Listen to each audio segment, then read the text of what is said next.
Welcome to this video. My name is Christian from Beyond Premiere, and in this video I'm going to go ahead and discuss why Toranaga doesn't want to be Shogun. I mean, it's the ultimate prize.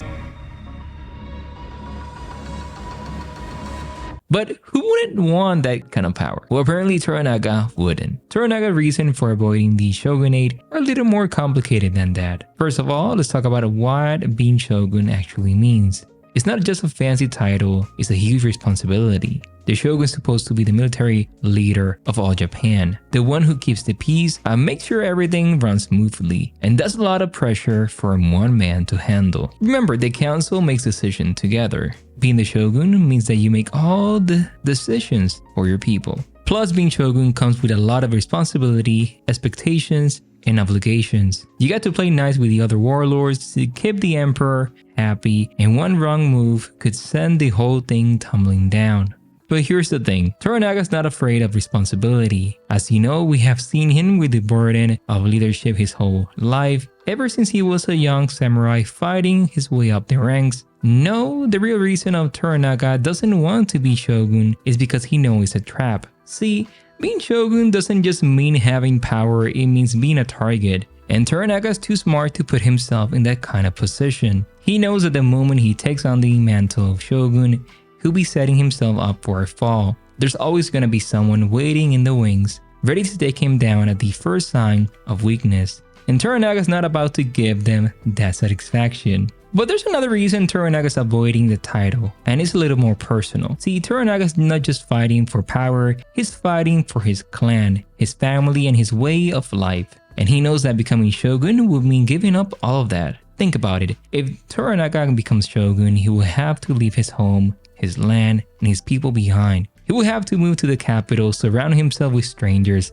and play the game of politics day in and day out. And for a man like Toranaga who values loyalty and tradition above all else, is something that he doesn't want. So when Toranaga says he doesn't want to be Shogun, he's not just being modest, he's being smart. He's looking at the long game, the big picture. And he's making the best move for himself and his clan. And that's what makes Toranaga such a fascinating character.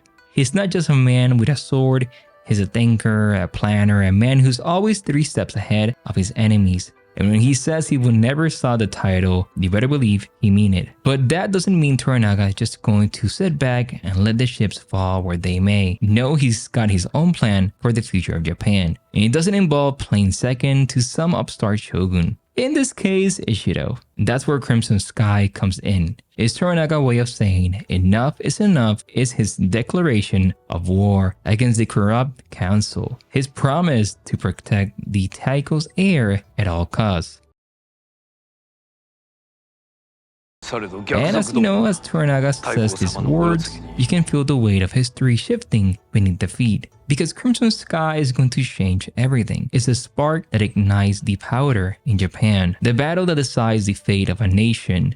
And Toranaga is going to be right there in the thick of it, leading the charge and fighting for what he believes in. And that's why he doesn't want to be Shogun, as he knows it's gonna be a giant bullseye painted on his back. The moment he takes on that title, he's gonna become a target. And what I love about Toranaga, who is a man of principle, and he has a very specific vision for the future of Japan. He wants to create a country that is strong, stable, and unified. A country where everyone has a chance to win and thrive. And he knows that becoming Shogun would mean compromising those principles. I mean, think about it. If Toranaga is gonna be playing the game of politics, making deals and alliances with people he doesn't necessarily trust, he will have to bend to the will of the emperor, even if it goes against his own beliefs. And he will have to make tough decisions that might not sit well with the people he cares about. For Toranaga, that's not a price he's willing to pay. He'd rather stay true to himself and his vision. You know, Toranaga says he doesn't care about the title, he doesn't care about land. What he cares about is the heir as well as the people he cares about. He's a man that cares about others. When the earthquake happens, he says like, that dead, and those who die will not go in banished, will not go to waste. He means those words.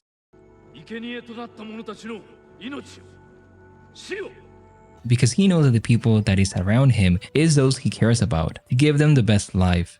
By being Shogun, he will move away from all of this. And others may see him differently. This is why he's gonna go against Ishido, because he's not gonna let his country fall apart. And going from the promotional images that we see of Toranaga in his armor, I love this. As we know, he's gonna become the warlord, suited up and ready for battle, his eyes fixed on the horizon. But as much as Toranaga may look like a fearsome warrior, ready to charge into a battle at a moment's notice, the reality is a bit more complicated than that.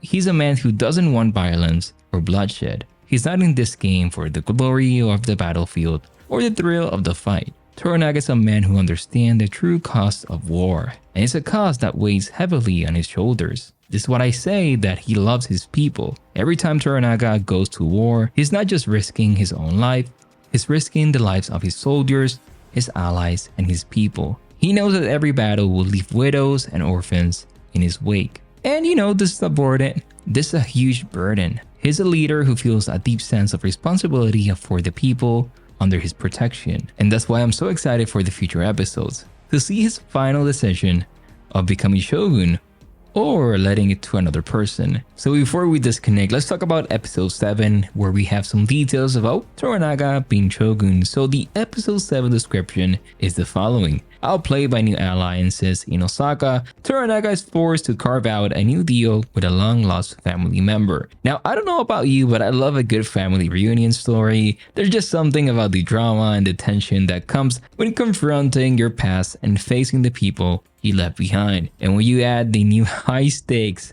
of the political power struggle, this is just a recipe for some juicy storytelling in episode 7. But here's the thing, we don't really know much about Toranaga's brother at this point.